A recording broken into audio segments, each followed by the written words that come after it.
इन नतीजों के कई राजनीतिक मायने होंगे जिनका असर राज्य की पॉलिटिक्स से लेकर देश की पॉलिटिक्स पर भी पड़ेगा। इनके मायने क्या हैं, हमारे साथ बातचीत के लिए वरिष्ठ राजनीतिक विश्लेषक हबीब साहब मौजूद हैं। हबीब साहब से पूछते हैं कि क्या इन नतीजों को आप किस रूप में देखते हैं सर, कर्नाटक के जो आ रहे हैं। कर्नाटक के नतीजे लोकतंत्र के लिए और देश के संविधान के लिए उत्साहवर्धक हैं, बेहतर संदेश दे रहे हैं, क्योंकि लोकतंत्र के अंदर विपक्ष का होना बहुत ज़रूरी है। और मुझे लगता है कर्नाटक वह भूमिका को अपनी अदा करेगा। एक, क्योंकि सत्ता थंपिंग मेजोरिटी में रहती है और सारे राज्यों पे उसका राज होता है, तो वो निरंकुश होती है। ये सत्ता का नेचर है। तो कर्नाटक की जनता ने एक बेहतर काम किया है कि उसने लोकतंत्र की रक्षा की है। दूसरा सबसे बड़ी बात ये है, लोकतांत्रिक और सेकुलर किस्म की जो फोर्सेस हैं, और कुल मिलाकर समाज हमारा सेकुलर समाज है, आप कुछ भी कहें, क्योंकि यहाँ पर हर तरह के धर्म, जाति, बिरादरी, कास्ट में कास्ट, धर्म में धर्म, मतलब विविधता है। विविधताओं को रिप्रेजेंट ये जो नतीजे आए हैं ये उन लाइंस के आधार पर ही हैं जो आप एक्सपेक्ट कर रहे थे इससे पहले, क्योंकि कर्नाटक की अगर बात करें तो हमारे पास इतिहास है कि 32 वर्षों से कभी भी वो सरकार दोबारा से रिपीट नहीं हुई जिसका शासन रहा हो, तो उसके अनुरूप ही हैं। तो कांग्रेस क्या इससे बहुत ज़्यादा उत्साहित होगी? नहीं, कांग्रेस के लिए तो संजीवनी है। उसके लिए साउथ से ठंडी हवाएं चली हैं, और भारत जोड़ो जो यात्रा शुरू की थी, अंत तक पहुंचाया कश्मीर से कन्याकुमारी तक राहुल गांधी ने, उसकी भी ये एक उपलब्धि है। ये उन्हीं लाइनों पे चुनाव लड़ा गया जिन लाइन पर राहुल गांधी कांग्रेस की राष्ट्र जोड़ो भारत जोड़ो यात्रा हुई थी। क्योंकि आप देखें कर्नाटक के अंदर क्या क्या नहीं हुआ। आपने हिजाब की बात की, आपने टीपू सुल्तान की बात की। मैं यही आपसे पूछना चाह रहा था हबीब साहब कि अगर हम कर्नाटक की बात करें तो ये सारे जो अटेम्प्ट्स थे वो नॉर्थ की तरह कामयाब क्यों नहीं हो पाए? देखिए, मुझे साउथ से ज़्यादा उम्मीद लगती है। वो इंटैक्ट सोसाइटी है, वहाँ बहुत कुछ बाहर का घालमेल नहीं हुआ है। वहाँ का एक कल्चर है, एक ज़ुबान है, और ज़ुबान की ज़ुबान रखने वाले लोग हैं, यानी वचनबद्धता। जी, मैं ये भी आपसे समझना चाहूँगा कि अब जबकि ये नतीजे कर्नाटक के जो आए हैं, नेशनल पॉलिटिक्स पर इसका इम्पैक्ट पड़ेगा। एक मुहिम नीतीश कुमार की तरफ से चलाई जा रही है और कांग्रेस का वरदस्त है, या कांग्रेस की पहल पे ही वो मुहिम शुरू हुई है, क्योंकि मल्लिकार्जुन खड़गे ने फ़ोन किया था नीतीश कुमार को, उसके बाद वो विपक्ष के अलग अलग नेताओं से मिल रहे हैं। उस मुहिम को कितना बल मिलेगा और उसकी संभावनाओं पर क्या असर पड़ेगा, उसको आप कैसे देखते हैं?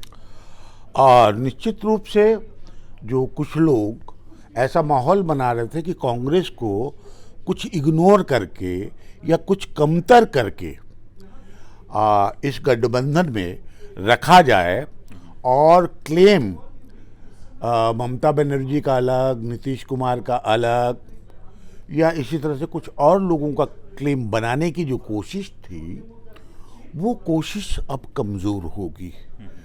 और मेरा मानना है, बेशक कर्नाटक ना भी आता, ना भी आए कांग्रेस के पास, बावजूद उसके अगर देश के अंदर कोई बड़ी राष्ट्रीय सेकुलर डेमोक्रेटिक पार्टी है जिसका सब जगह कुछ ना कुछ है, वो पार्टी है कांग्रेस। मतलब ये नहीं कि मैं उसकी नीतियों को पसंद करता हूँ इसलिए ये बात कह रहा हूँ, बल्कि इसलिए कह रहा हूँ कि ये एग्जिस्ट करती है।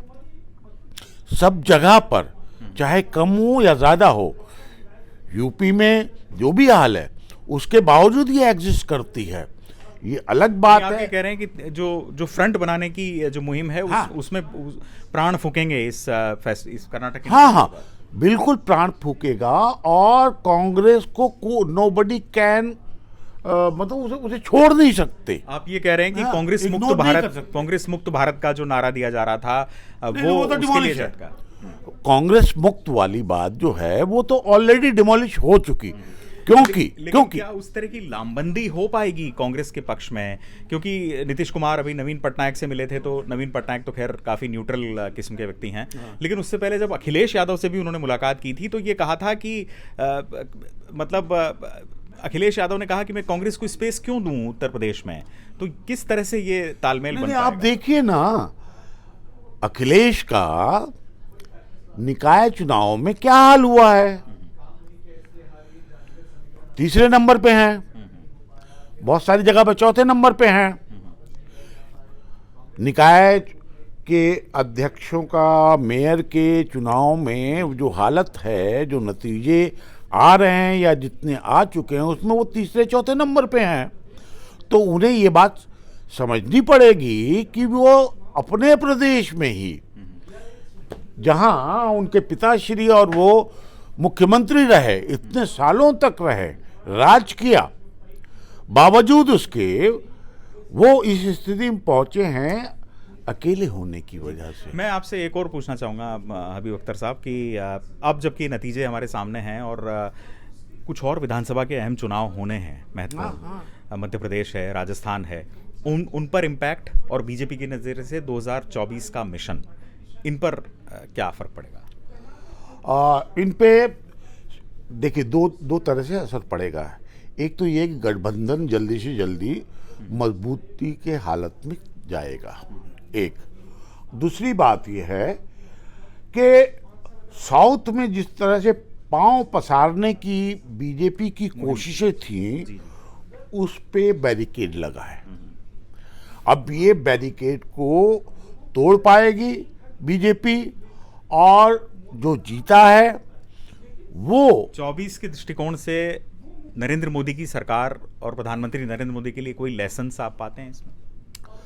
हाँ, प्रधानमंत्री मोदी के लिए बड़ा लेसन ये है कि वो स्थानीय चुनाव में जाकर विजय नहीं दिला पाए, यानी कर्नाटक के अंदर अपना चुनाव मानकर, मोदी का चुनाव जाहिर करके उन्होंने सारा कैंपेन किया और खूब साधन भी लगाए, सरकारी साधन भी, अपने साधन भी, पार्टी के साधन भी, बावजूद उसके वह कामयाब।